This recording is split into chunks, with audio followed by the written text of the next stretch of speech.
안녕하세요. 교과 나눔 시간에 오신 여러분들을 진심으로 환영합니다. 2023년도 제2기 세 가지 우주적 기별의 마지막 교과 제13과 하나님의 영광으로 빛남이라는 교재를 가지고 살펴보고 있습니다. 오늘 목요일 소지의 교과 내용을 살펴보기 전에 기도하고 시작하도록 하겠습니다. 기도하겠습니다. 하늘에 계신 저희들의 아버지, 저희들에게 예수님을 보내주심을 인하여 감사를 드립니다. 그리고 예수님께서 우리를 위해서 죽임당한 어린 양으로 오심을 인하여 감사합니다. 그리고 그 사명을 완수하시고 부활하셔서 하늘에 가시고 우리를 위해 다시 이 땅에 내려오셔서 우리를 하늘에 데려가실 것으로 인하여 감사를 드립니다. 아버지, 이 놀라운 기별 앞에 우리가 하나님을 찬양합니다. 아버지, 우리의 찬양을 받아 주시옵소서. 오늘 하루도 우리를 위해 죽임당한 어린 양이신 예수님을 묵상하며 하루를 살 수 있도록 도와주시옵소서. 우리와 함께 하심을 감사드리오며 거룩하신 예수님의 이름으로 기도드렸습니다. 아멘. 오늘 목요일 소지의 제목은 어린 양, 죽임당한 어린 양입니다. 요한이 홀로 반모섬에서 하나님의 계시를 받고 난 이후에 기록한 것이 요한계시록입니다. 요한은 하나님께서 보여주신 수많은 상징적인 계시를 보고 그것을 글로 표현을 했는데요.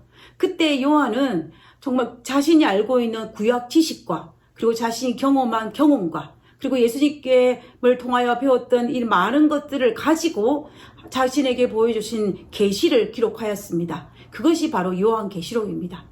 그래서 우리가 요한계시록에 등장하는 많은 상징적인 계시들을 이해하기 위해서는 요한이 알고 있는 지식을 이해하면서 요한계시록을 이해해야만이 우리가 요한계시록을 바르게 이해할 수 있을 것입니다. 실제로 요한계시록은 상징적인 기록들이 굉장히 많기 때문에 때로는 굉장히 어렵고 또 굉장히 난해하게 느껴지는 것이 사실입니다. 그러나 요한계시록에 등장하는 상징적인 단어의 의미를 요한이 알고 있는 요한의 입장에서 이해하게 되면은 우리는 좀 더 요한계시를 쉽게 이해할 수가 있습니다. 이번 주 교과에 나오는 이 어린 양, 죽임을 당한 어린 양도 그런 측면에서 이해하게 되면 우리는 이것이 의미하는 것이 무엇인지를 쉽게 풀 수가 있습니다. 요한계시록에는 어린 양이라는 단어를 여러 곳에서 사용하고 있습니다. 우리가 몇 구절을 한번 살펴보도록 하겠습니다. 그러면 요한이 무엇을 이 어린 양으로 표현했는지를 알 수가 있게 될 것입니다. 첫 번째는 요한계시록 15장 3절에 있는 말씀입니다.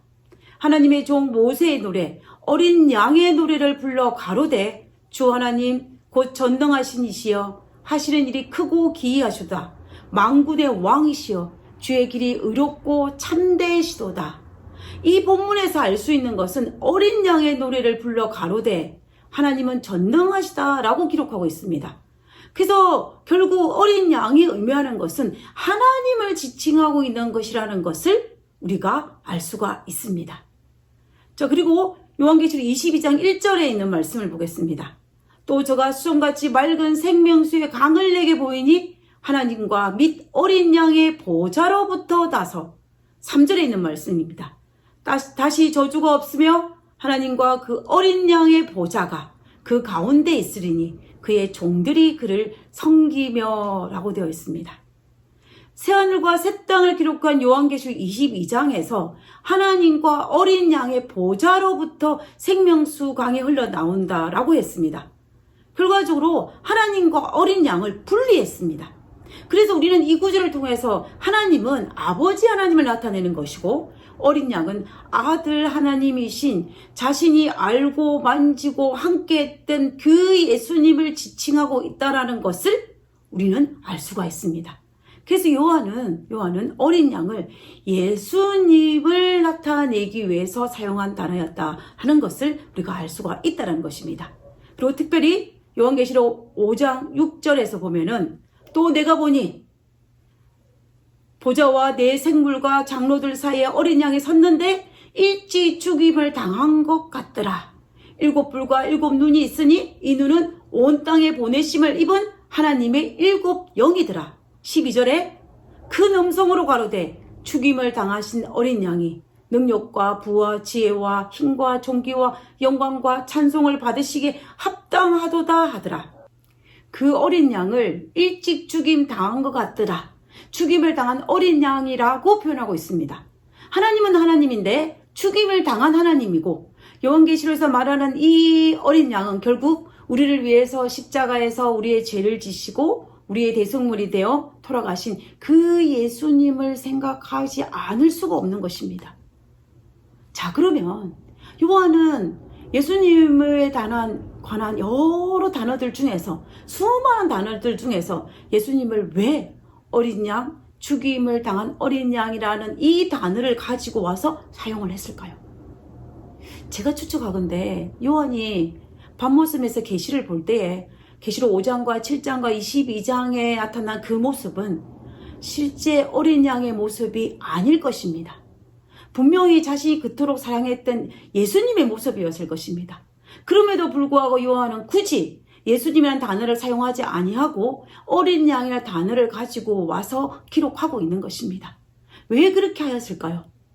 우리가 그것을 이해하려면 구약의 제사제도를 이해하면 그 해답을 찾을 수가 있습니다. 구약에서 어린 양은 무엇을 상징하고 오셨습니까? 신약에 와서도 동일하게 이 어린 양은 무엇을 상징하고 오셨습니까? 침례 요한이 예수님을 보고 뭐라고 말했습니까?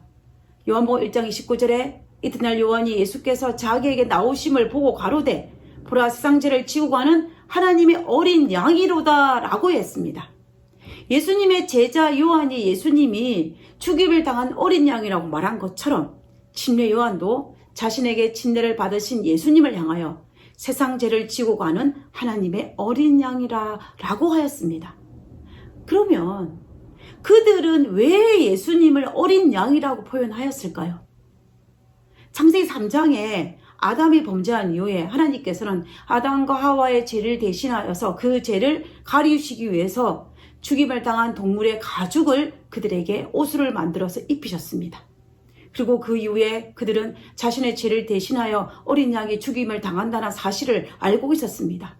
그리고 언젠가는 이 그림자이신 실제 어린 양 대신에 실제 제물이신 어린 양이신 메시아가 오신다는 사실을 그들은 알고 있었습니다.